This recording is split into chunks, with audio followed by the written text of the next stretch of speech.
Selamat datang di podcast Kata Kita. Main kata, main rasa, bareng kita. Guys, pernah gak sih kalian mikir kenapa ya hal-hal yang dulu bikin kita tuh jadi kita perlahan-lahan tuh mulai hilang.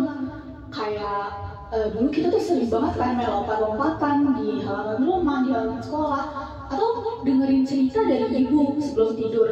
Tapi sekarang kalah kan sama notifikasi scroll TikTok, notifikasi game mobile kayak gitu. Terus atau ya emang nggak ada aja yang ngajak main keluar gitu, nggak ada aja yang ngajak buat ngobrol. Padahal budaya itu kan bukan permainan, budaya itu kan ada permainan, cerita, puisi atau lagu, bahasa. Itu kan bukan cuma warisan ya, dia tuh cara kita buat tertawa, bertumbuh, dan ngasih makna buat kita itu di dunia ini. Pas banget nih podcast Kata Kita hari ini bakal ngangkat dua budaya dari dua negara yang beda dan mulai terlupakan karena tergerus oleh digitalisasi. Tapi tenang, kita nggak akan cuma bahas tentang budaya yang udah dilupakan aja, tapi kita juga mencari potensi apakah masih bisa dibantu oleh masyarakat, kemudian budaya dan pemerintah agar budaya-budaya ini tuh kembali eksis melintasi generasi. Oke. Jadi aku Yasmin, host podcast kita hari ini. Tapi aku gak akan sendiri tentunya dengan tema-tema yang tadi udah aku sebutkan. Kita punya para narasumber yang lumayan tertarik nih di bidangnya. Yuk langsung aja kita panggil narasumber podcast Kata Kita. Yeay!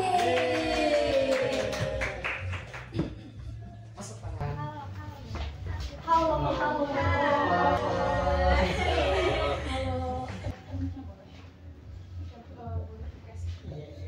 Nah, tadi tuh aku udah bahas singkat nih tentang ke teman-teman pendengar Kata Kita tentang budaya yang dulunya ada, tapi kok sekarang makin hilang gitu, kemana ya gitu kan?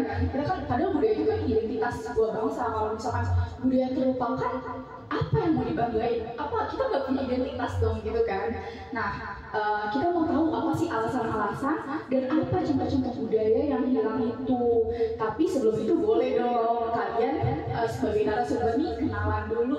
Boleh dong. Boleh dari siapa dulu? Oke, nama aku Salma. Halo. Halo. Ya. Bisa di mana-mana. Oh iya. Mau bahas apa? Kak Salma nih bahas tentang Jepangnya atau tentang Indonesianya? Kebetulan aku bagian Jepangnya. Oh gitu. Menarik. Kok boleh? Kalau aku Dinda, aku bakal bahas di bagian Indonesianya. Oh, menarik. Halo Kak Dinda, boleh nih. Kita punya kedatangan dua narasumber yang boleh satu bahas tentang Jepang dan satu Indonesia. Nah, kalau ini boleh. Kalau saya Farhan mau bahas tentang permainannya. Oh, gitu. Wah, ini kok tiba-tiba bahas permainan ya? Nah, kita mau bahas tentang apa sih ya? Oke, nanti tunggu aja dulu ya. Coba dari itu abang yang di sana. Waduh, perkenalkan nama saya Alka atau biasa dipanggil teman-teman Alka. Kita kebetulan dari Universitas Al-Azhar Indonesia, Prodi Bahasa dan Kebudayaan Jepang. Kebetulan saya sendiri nanti akan memperkenalkan tentang permainan yang ada di Jepang. Nah, teman-teman juga penasaran kan sama yang lainnya mau bahas apa? Betul. Teman-teman pendengar Kata Kita kan udah kenalan semua nih sama narasumber. Hari ini kita ditemani sama narasumber dari dua budaya dan dua negara yang beda, gitu, Indonesia dan Jepang. Kita bakal main, baca, dan ngobrolin budaya bareng-bareng. Tapi bukan cuma buat belajar, tapi juga buat ngerasain apa sih yang ada di sekeliling kita dan yang membawa kita ke masa sekarang, kayak gitu. Nah, langsung aja kita ke segmen pertama Kata Kita. Main yuk! Nah, Jepang dan Indonesia kan punya cara sendiri ya buat bersenang-senang. Setiap negara kan emang punya cara sendiri buat bersenang-senang dan orangnya juga ya. Nah, buat belajar, bahkan buat hidup bareng-bareng dengan cara yang unik gitu. Dan hal itu tuh kelihatan banget dari permainan tradisional mereka yang kadang kelihatannya sederhana, tapi tuh punya makna yang filosofis dan nilai-nilai sosial yang mendalam. Kayak dulu kan kita tuh sering banget ya kalau anak perempuan dulu kita main congklak gitu. Kan itu enggak cuma main doang, tapi kita juga diajarin buat sabar, masukin biji congklaknya satu-satu gitu kan. Terus main bekel, ngajarin ketelitian, gimana cara kita tuh biar teliti, biar tuh biji bekel itu nggak kelepas dari tangan kita, biar cekatan juga. Terus kalau misalkan yang anak-anak cowok ini dulu kan sering main ketapel gitu kan, main ketapel, main panjat pohon lah, main panjat pinang lah gitu kan ya. Itu kan buat ketangkasan, ada hal-hal yang diajarkan dari permainan yang sepele cuma buat bersenang-senang doang gitu, tapi ada nilainya dan masih terasa buat kita sampai sekarang. Bahkan dulu kita tuh sering main lompat tali sampai merdeka, sampai kita bisa lewatin itu, kan itu juga sebuah tantangan gitu loh. Kita bisa kok lewatin itu, dan itu ke bawah sampai kehidupan kita yang sekarang. Itu fungsinya permainan gitu, nostalgia banget kan gitu. Nah, terus ada juga tuh gobal sodor atau benteng kalau kan kita diajarin buat apa sih? Diajarin buat solidaritas gitu loh. Iya, untuk mempertahankan juga. Terus kalau misalnya teman kita ada yang ditahan, kita selamatin. Kita nggak boleh ninggalin teman kita. Itu kan ada nilai-nilai yang diajarkan dari hal yang kayak gitu. Nah, kalau menurut Dinda, apa sih permainan tradisional Indonesia itu yang kayaknya nostalgia banget gitu? Kalau dari aku sendiri tuh mungkin karena dulu sering main itu kali ya, kayak hampir setiap hari tuh setiap sore pulang sekolah itu main terus. Itu tuh ular naga panjang. Tahu nggak kalian panjang? Oh iya banget dulu. Pastinya. Kalian main juga nggak sih? Main. Saya juga main dulu kalau zaman SD. Oh sama. Itu nostalgia banget itu. Aku tuh dulu kebagian jadi yang lebih sering yang gitu ya, bikin terowongan, terus semangat banget buat nangkep yang paling belakang gitu. Semangat banget buat tangkep gitu kan. Nah, gimana nih? Boleh gak kalau misalkan kita contohin dulu, kita praktekin? Wah, seru banget ya, kita main nih sekarang. Main dong. Ajak juga dong kameramennya. Oh iya. Biar rame ya. Kameramennya boleh lah jadi terowongan kali ya, boleh ya. Gue deh orangnya. Boleh.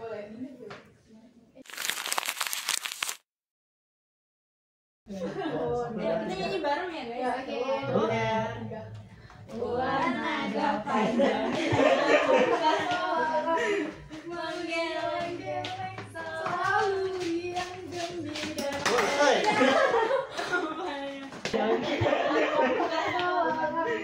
Menggeleng-geleng selalu yang gembira. Itulah yang dicari. Ini yang terbelakang. Ular naga panjang. Apa yang bilang? Terus kalau ditangkap biasanya apa tuh?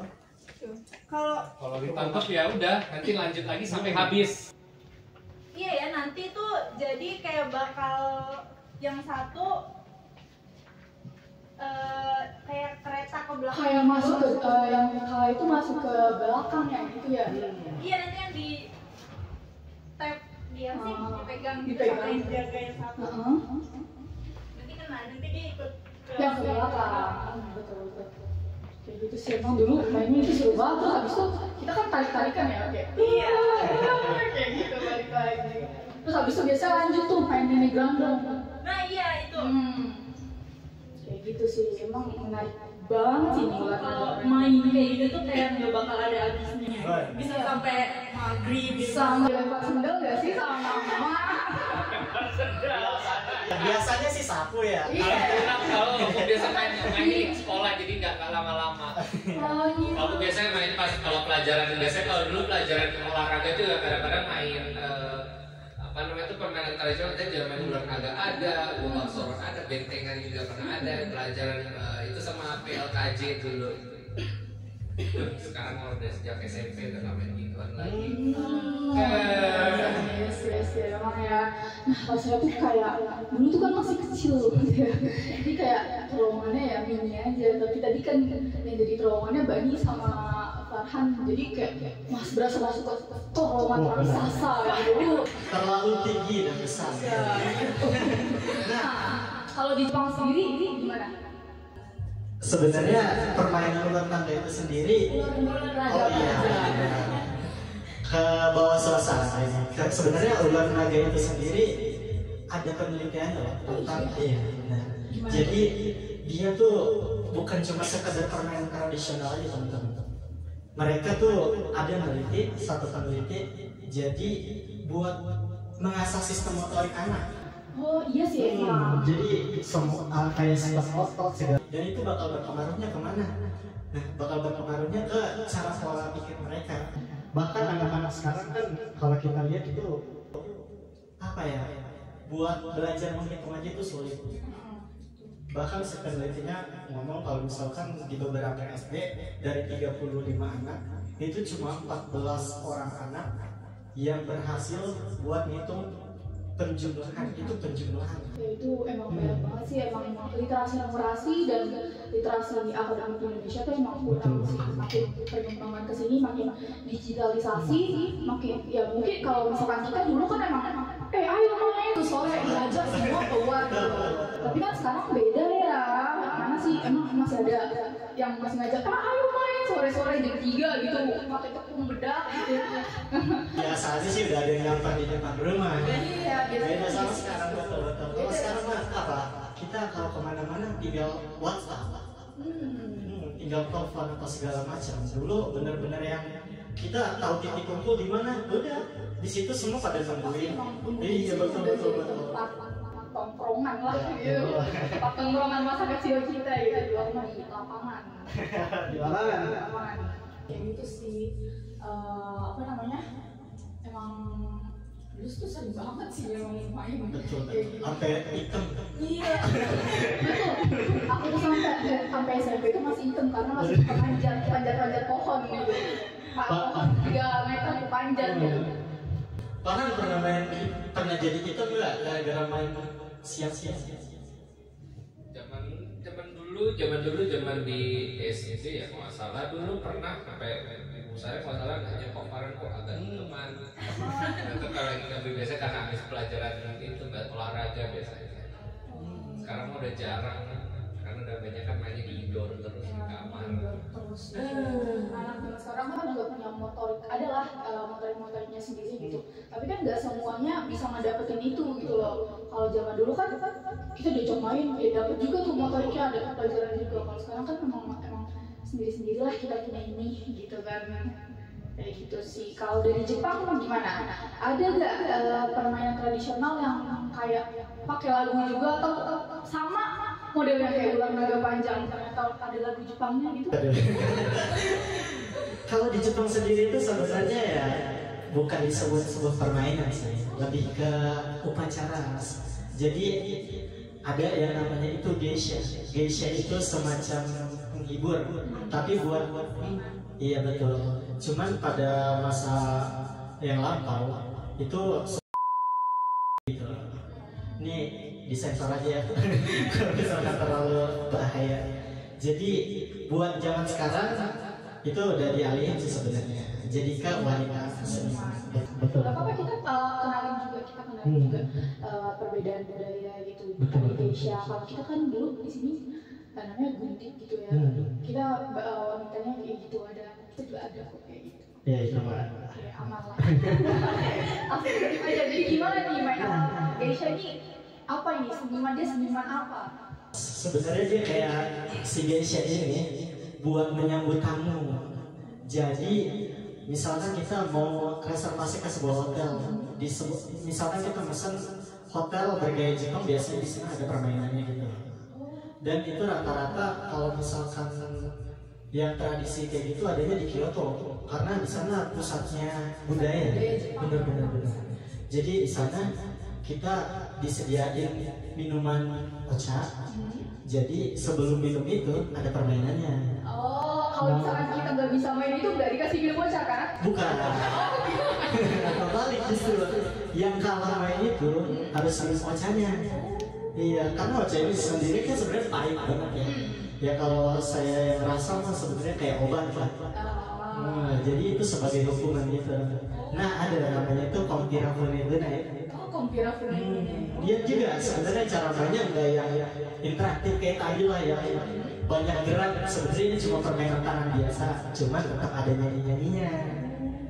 Nah, si Kompira Funebuna ini sebenarnya dulu berkembangnya di kuil Kompira, makanya dia ngambil nama dari Kompira. Iya betul, Kompira Funebuna. Nah, kalau misalnya teman-teman ada yang tahu boleh banget nih kita main. Aku tuh pernah lihat doang di Instagram, tapi kalau untuk nyanyiannya itu nggak tahu yang begini kan yang kayak gitu. Betul. Tapi tadi aku sempat kayak Kompira Funebuna gitu kayak kalau misalkan main kayak gitu itu gimana tuh? Kita mau praktek aja langsung nih gimana? Wah, Oh boleh siapa lagi? Kita jadi dulu. kita cari sesuatu yang bulat dulu buat. Oh iya.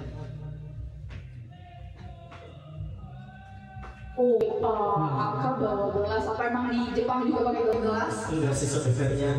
Dia lebih ke benda yang bulat gitu. Oke. Dibilang cawan juga bukan cawan ya. Jadi mainnya gimana? Coba ayo dicontohkan. Boleh. Nah sebelum itu sebenarnya buat lagu itu sendiri diiringin sama samisen. Iya. Oh iya.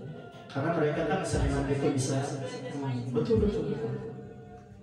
Nah kita cari aja dulu lagunya ya. Oke. Iya, yang mengiringi.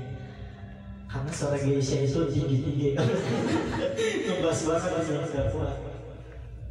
Berarti pakai samisen gitu. Iya betul. Ada lagunya dia Kompira Funebuna. Sepenggal lagunya sih Kompira Funebuna oite. Awalnya nih yang ini kan.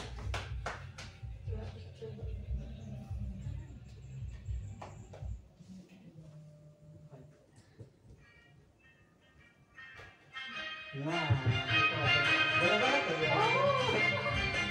Asik kan lagunya? Menurut saya menarik.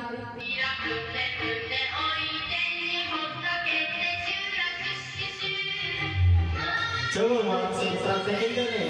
Boleh. Oke, jadi sebelumnya saya izin mengajarin dulu nih cara mainnya.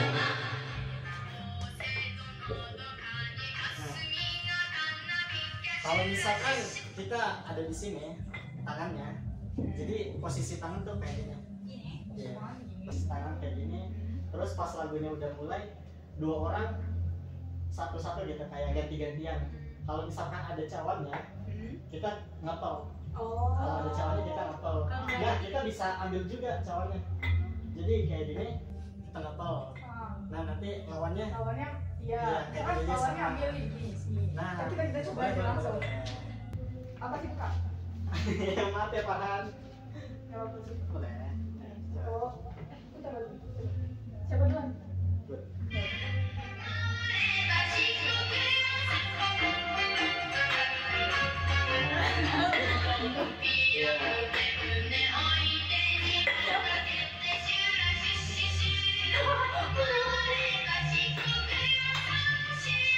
Nah sebenarnya lebih cepat lagi dia temponya. Itu kan tadi kita lambat, coba main cepat ya. Satu dan dua.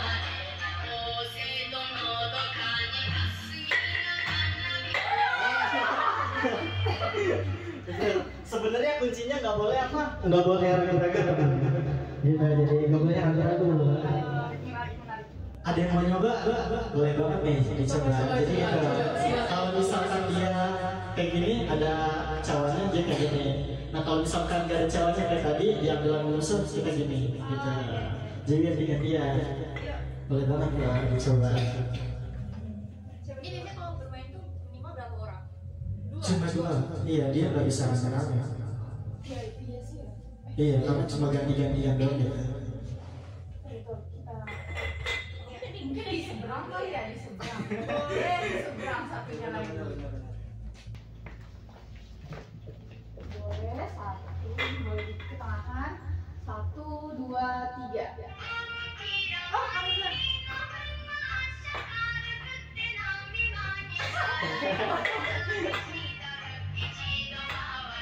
Agak lama ya. Nah gitu loh, sip.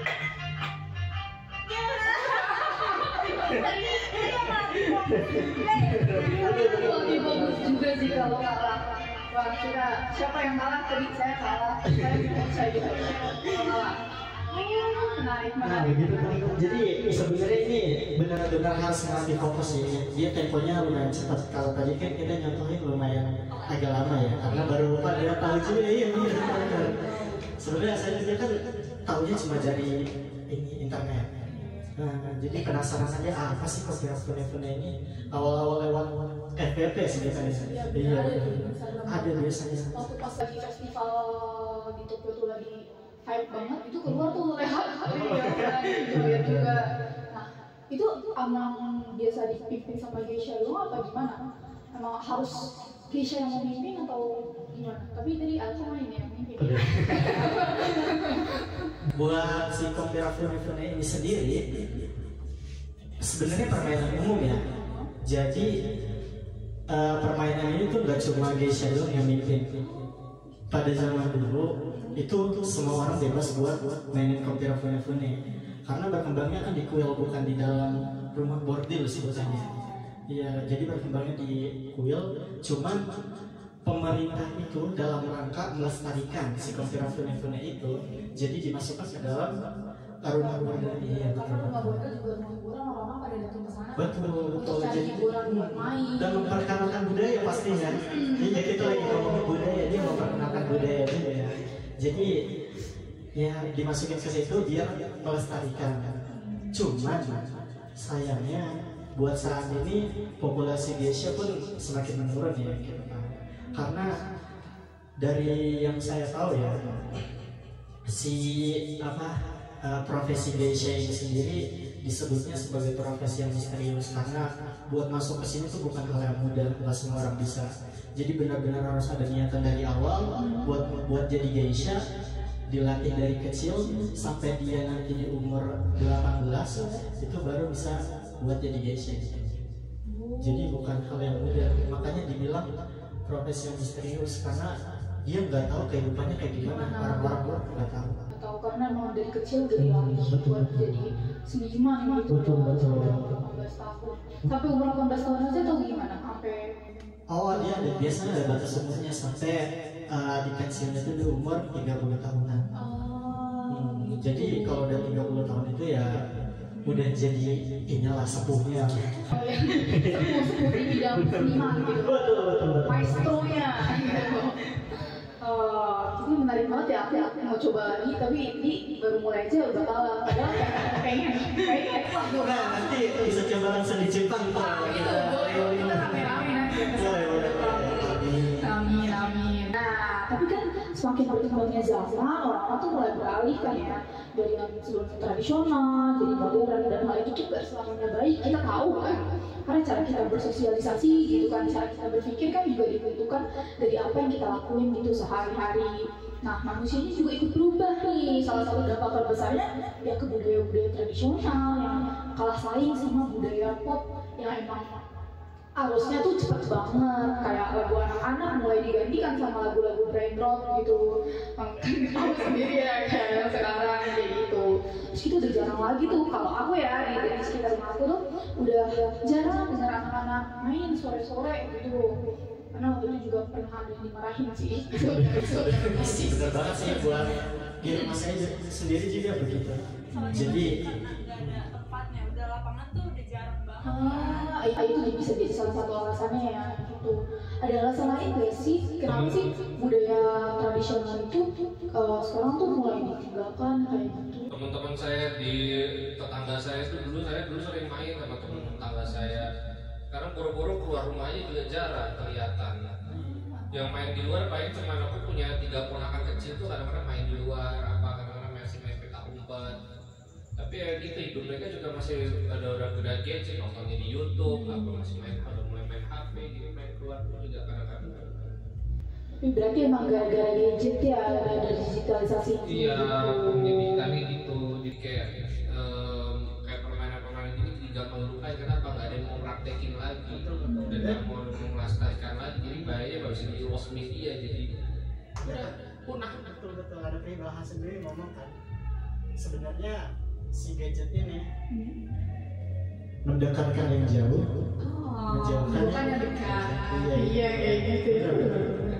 Iya sih ya, apalagi kalau misalkan anak-anak dikasih gadget gitu kan, ya kita yang dikasih gadget aja masih kena gitu ya, dampak buruknya itu juga masih kena. Kita udah dewasa gitu loh ya, udah punya pikiran sendiri, kita udah punya batasan boundary kita sendiri kayak gitu kan. Aku sih yakin kalau kalian mah bisa ngatasin itu, kan kalian generasi muda nih. Apalagi saya sekali pernah ditegur sama sensei, saya berapa kali pernah ditegur gara-gara main HP di kelas. Oh iya.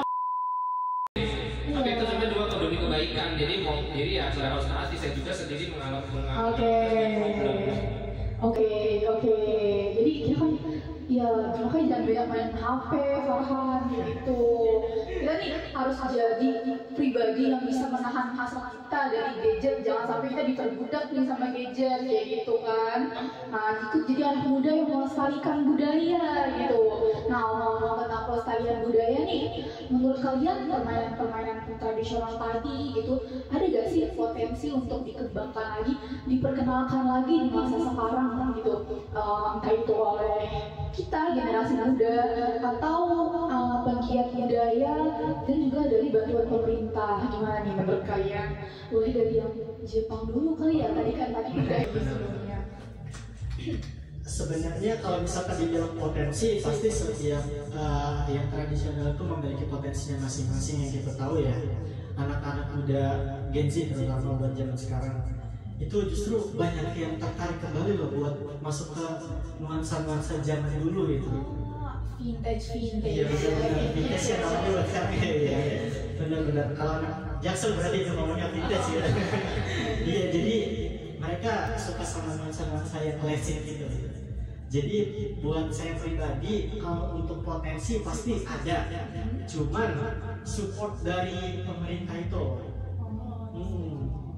Jadi apakah pemerintahnya mau support kita buat mengembangkan permainan itu kembali atau bahkan enggak sama sekali ada peran pemerintah, karena sebegitu pentingnya sih peran pemerintah. Dan buat permainan sendiri, permainan tradisional sendiri kan bisa dikembangkan ya, dari masalah modifikasi segala macam itu bisa dikembangkan lagi buat bisa relevan ke zaman sekarang gitu.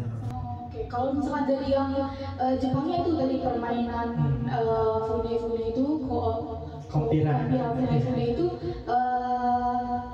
dia pemerintah Jepang gimana? Apakah ada langkah khusus gitu untuk menaikkan gitu profesi geisha ini dan melanjutkan permainan tersebut atau gimana? Kalau dari pemerintah Jepang sendiri sih sebenarnya buat langkahnya kurang tahu ya, kurang tahu pasti. Tapi mereka tetap berusaha buat tetap mengembangkan permainan itu gitu. Jadi ya itu tadi yang udah saya bilang sebelumnya, dengan dipindahkan si permainan ini ke dalam rumah bordil ini, itu salah satu cara pemerintah Jepang buat ya tetap biar tradisi itu tetap ada. Iya sih. Terus juga karena sekarang ada media sosial, jadi kita tahu kan, kita juga tahunya lewat Instagram kan, lewat FYP gitu kita tahunya. Padahal kita benar-benar belum pernah ke Jepang. Asing banget lah sama budaya-budaya Jepang, walaupun ada belajar di buku teks itu kan masih kurang sebenarnya. Ya dengan cara kita nontonin apa sih yang kayak gitu, yang tentang tradisi itu justru malah ngebikin kita jadi tahu. Iya. Itu kalau dari sisi Jepang, kalau misalkan dari sisi Indonesia gimana nih? Apakah ada pemerintah Indonesia selain dalam buku misalkan diperkenalkan atau misalkan ada langkah-langkah lain gitu misalkan? Jujur ya, kalau dari pemerintahnya sendiri nggak kelihatan. tapi tuh masyarakatnya tuh sadar gitu. Mereka tuh banyak. Kalian tau gak sih yang mereka tuh kumpul di GBK main karet, itu tuh seru banget ya kan. Mereka tuh dari internet itu gak kenal sama sekali, lihat di TikTok mau ikut dong dari komen, iya boleh ikut aja jam segini ini hari ini di sini gitu. Jadi tinggal datang aja gitu. Jadi makin kenal banyak orang, main seru-seru kayak dulu lagi. Iya seru banget itu. Pernah lihat juga sih, tapi suatu saat pengen coba pengen habis ini juga Ini kan kita ke GBK ya. Bisa jadi. langsung kita main lompat tali atau pulang naga panjang, kita langsung kita kenalkan lagi ke masyarakat gitu, kita ingatkan lagi memori-memori mereka, terus biar kakak-kakaknya gitu yang main di sana ajarin lagi ke adeknya gitu, kok biar ada regenerasi gitu, biar ada regenerasi. Tadi aku habis main loh di GBK, kakak habis main luar naga panjang gitu, luar naga panjang. Wah, bisa itu. Oke. Nah, teman-teman tadi kita baru aja menyelesaikan segmen 1. Main yuk. Setelah ini kita ada jeda sebentar untuk beralih ke segmen selanjutnya. Gimana? Penasaran? Jangan di skip ya. Nah, oke, kembali lagi bersama podcast Kata Kita. Oh iya teman-teman, kita di punya slogan sebenarnya. Kalau kata kita main rasa, bareng-bareng kita. Boleh dong dicoba dulu. Main kata, main rasa, bareng kita. Kalau misalnya aku bilang kata kita, kalian jawab ya. Main kata, main rasa, bareng kita. Kayak gitu. Harus dong. Oke. Podcast Kata Kita. Main kata, main rasa, bareng kita. Yeay. Tadi kita udah bahas tentang permainan tradisional yang juga termasuk ke budaya bangsa ini, bangsa negara Jepang gitu ya. Nah, sekarang kita masuk nih ke segmen berikutnya, halaman yang hampir hilang. Wah, ini bahas apa ini? Nah, jadi akhir-akhir ini tuh aku udah lihat kan puisi-puisi karya yang lama, karya Khairil Anwar itu tuh mulai digemari lagi nih sama generasi muda. Bahkan tuh beberapa kali udah dicetak ulang oleh Gramedia lagi. Padahal itu kan puisi udah lama banget, tapi masih nge-hype sampai sekarang gitu. Bahkan yang terbaru aku ngeliat puisi legendanya yang aku itu sampai matching di stasiun Yoyo sama Gangnam masih eksis kan sampai sekarang. Itu kan salah satu bukti gitu kalau misalkan karya lama itu bisa dibawa lagi karena eksis, dibawa oleh generasi muda, digemari, terus kenotis sama pemerintah. Dan itu juga yang di Gangnam itu gabungan kerjasama antara KBRI Korea dengan pihak Korea Selatannya itu sendiri gitu. Jadi kan karya kita tuh bisa melegenda dan bisa kelihatan eksis, terus kelihatan kreatif, inovatifnya tuh ada gitu kan, karena ada perkembangan dari sastra industri kreatif ini. Nah, kan itu tadi cuma salah satu contoh aja ya gitu kan, puisi karya Khairil Anwar. Nah, kalau dari dua negara ada gak sih potensi dalam sastra klasik yang masih bisa diangkat dan melewati zaman gitu, kayak puisinya Khairil Anwar dikemas dalam hal yang kreatif dan inovatif banget gitu, sehingga bisa dinikmati oleh semua kalangan bahkan sampai beberapa tahun ke depan lagi. Gimana? Dari tadi sudah siapa? Oh, boleh dari Indonesia dulu kali ya. Tadi kan Jepang ya. Ini kita membahas tentang sastra yang mulai terlupakan tapi masih ada potensi untuk berkembang lagi. Nah, mungkin tuh kalau dari Indonesia dulu kali ya. Nah, Indonesia tuh ada satu sastra yang menurutku itu lumayan sebenarnya terkenal di luar negeri, tapi di negeri kita masih kurang. Oh, kok bisa gitu? Apa itu sastra yang mana? Sastranya namanya Laga Ligo. Itu semacam epos dari Bugis gitu. Dia semacam kitab tapi isinya seperti kayak mitologi Bugis. Mitologi Bugis menarik banget ya. Menarik banget tuh. Kenapa bisa terkenal di luar negeri? Punya mitologi ya. Punya, aku orang Bugis aja nggak tahu. Aku juga baru baca ini kayak sedikit nyes gitu kan, kayak aku nggak tahu. Terus yang bikin mungkin dia lebih terkenal di luar negeri itu karena emang di luar negeri itu para peneliti itu jauh lebih tertarik untuk membahas itu dibanding sama peneliti lokal. Iya. Tapi tahu nggak ironisnya apa? Ironisnya Laga Gilo ini manuskripnya itu ada di luar negeri, bukan di perpustakaan internasional kita. Itu kan kayak ibarat barang kita tapi dipegang sama orang luar. Itu kan sakit ya. Iya, iya sih. Mengecewakan banget. Tapi kenapa itu dibawa kah ke sana? Dibawa sekaligus diteliti. Terus Ya, dia kembali ya? di sana Atau masih diteliti? masih diteliti, tapi kayak ya itu masih ditetapkan di sana. Jadi kita kayak itu yang beda. Iya, padahal kan menarik banget ya, maksudnya tentang mitologi Indonesia tuh punya mitologi ya. Siapa tahu ini mitologi Yunani melewat gitu kan sama kita. Iya, Eros, Zeus, kalau saya juga maka Hades lewat gitu kan. Kita punya potensi buat terkenal gitu kan. Untuk memunculkan karya-karya sastra klasik, tapi malah terlupakan gitu aja. Terus gimana itu? Apakah ada dari pemerintah mungkin dari pemerintah Bugisnya daerah Sulawesi ya berarti ya? Daerah Sulawesi atau dari nasionalnya Indonesia itu? Gimana? Mirisnya lagi dari kita sendiri tuh belum ada penelitian yang coba untuk meneliti kembali atau dicoba untuk diambil kembali gitu loh. Iya, jadi kayak total hilang gitu loh kalau di Indonesia ya, tapi di luar itu tetap ada, bahkan dimasukkan ke UNESCO gitu. Itu yang bikin jadi kayak ih ini di luar negeri itu dibangga-banggakan kok kita hilang. Kalau boleh tahu itu sastra Lagaligo itu udah berapa tahun lamanya berarti? Kayaknya udah lama banget sih. Masa itu kan dia pakai bahasa Bugis kuno kan. Bahkan orang Bugis umum pun udah bisa baca. Ya, aku juga nggak bisa baca.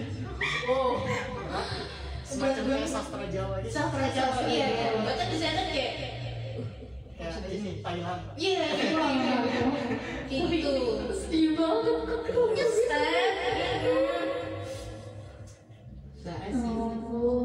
Ya, tapi itu fun fact-nya dia juga salah satu sastra yang terpanjang di dunia nomor 1. Nomor satu guys, nomor satu.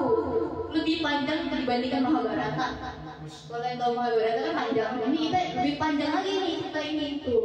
Makanya agak menyayangkan banget Kaget sastra ini gitu. Keren banget ya.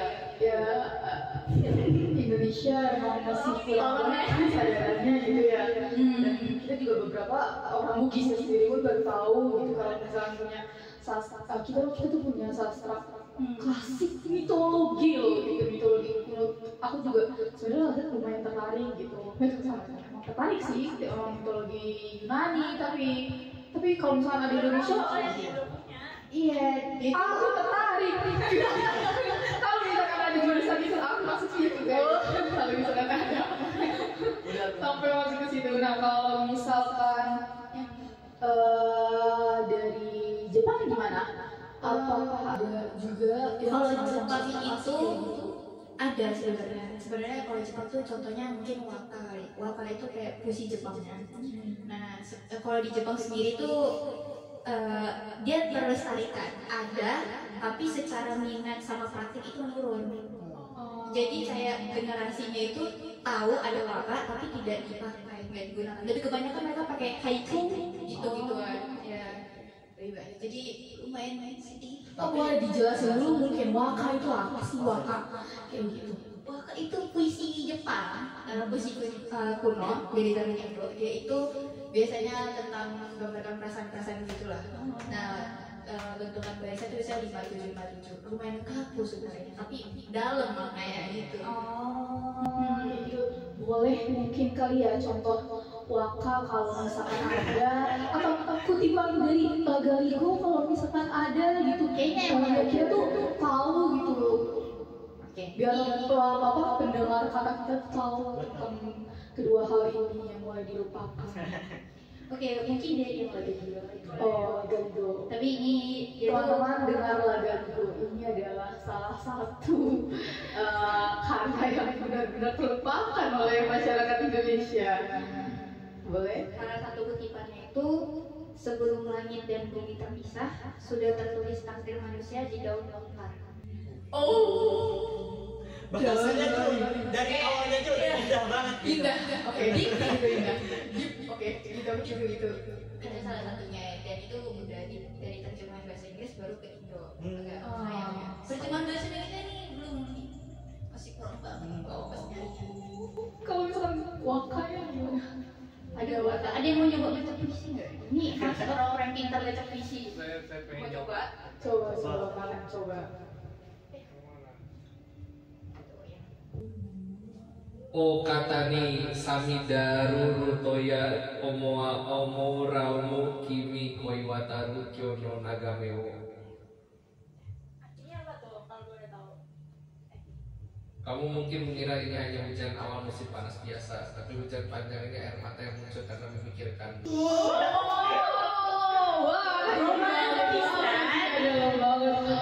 Jadi emang mungkin orang-orang dulu kalau misalkan mau gombal gitu bukan bapak apa gitu.